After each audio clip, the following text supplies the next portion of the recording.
आज हम एक बहुत ही खास कहानी सुनने वाले हैं। जानते हैं ये कहानी शुरू कहाँ से होती है? एक छोटी सी बच्ची आर्या के एक सीधे साधे सवाल से। एक ऐसा सवाल जो हमें एक महान योद्धा की दुनिया में ले जाएगा और एक ऐसी कहानी सुनाएगा जो आज भी उतनी ही जरूरी है। तो चलिए इस सफर पर साथ चलते हैं। हाँ, यही वो सवाल था जो आर्या ने अपने दादाजी से पूछा। उसने अपने दोस्तों को उनके बारे में बात करते हुए सुना था और वो जानना चाहती थी। और सच कहूं तो ये सवाल कभी ना कभी हम में से कई लोगों के मन में आया होगा। तो चलिए आज मिलकर इसका जवाब ढूंढते हैं। आर्या की ये बात सुनकर लगता है ना कि जब हम किसी बातचीत का हिस्सा नहीं बन पाते तो कैसा महसूस होता है। लेकिन अच्छी बात यह है कि उसकी यही खामोशी और उसकी जिज्ञासा उसे एक कमाल की कहानी तक ले गई। और यहीं से दादाजी ने कहानी सुनानी शुरू की। एक ऐसी कहानी जो हमें बताती है कि कैसे एक शांत ऋषि परिवार में एक महान योद्धा का जन्म हुआ था। बड़ा ही अनोखा संयोग था ये। तो देखिए, कहानी की जड़ें जुड़ी हैं ज्ञानी ऋषि भृगु से।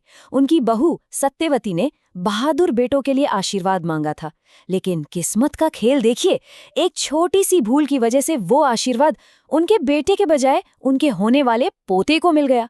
और इस तरह ज्ञानी ऋषि जमदग्नि के घर में उनके बेटे राम का जन्म हुआ, जिनके अंदर जन्म से ही एक योद्धा की आत्मा थी।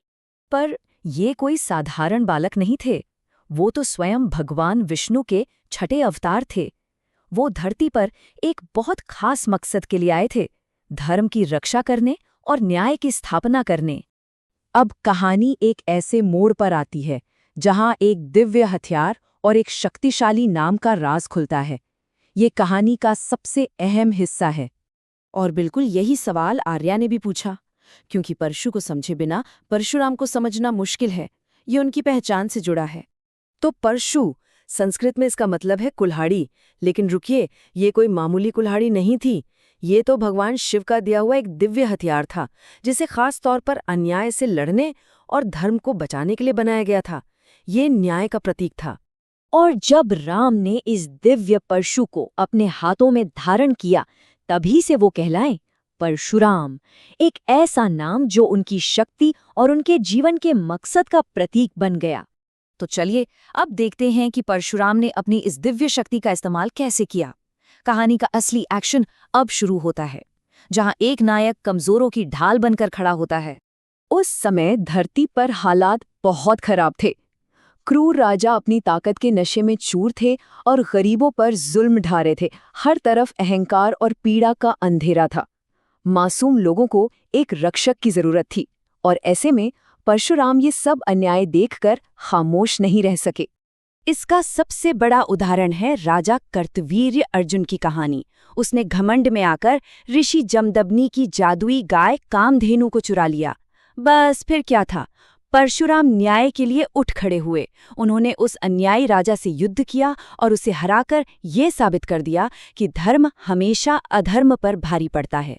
परशुराम ने अपने कामों से दुनिया को एक सीधी और सच्ची सीख दी कि घमंड और मासूमों पर किया गया अत्याचार आखिरकार बर्बादी की वजह ही बनता है। जीत हमेशा न्याय की होती है।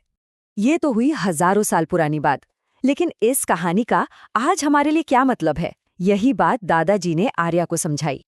पूरी कहानी सुनने के बाद आर्या की आंखों में एक चमक थी, एक उम्मीद थी। उसने पूछा, दादाजी, क्या मैं भी परशुराम जी जैसी बन सकती हूँ? ये एक ऐसा सवाल है जो हम सबको खुद से पूछना चाहिए। दादाजी का जवाब बहुत ही सरल और गहरा था। उन्होंने कहा, हाँ बेटा, बिल्कुल बन सकती हो। तुम्हें कोई हथियार उठाने की जरूरत नहीं। बस 3 बातें याद रखो। हमेशा सच के लिए साहसी बनो, अपनी बुद्धि का सही इस्तेमाल करो, मतलब समझदार बनो, और हमेशा दूसरों की मदद के लिए तैयार रहो। और यही इस पूरी कहानी का सार है। असली ताकत किसी कुल्हाड़ी या हथियार में नहीं होती। सच्ची ताकत होती है हमारे दिल की करुणा में और न्याय की भावना में।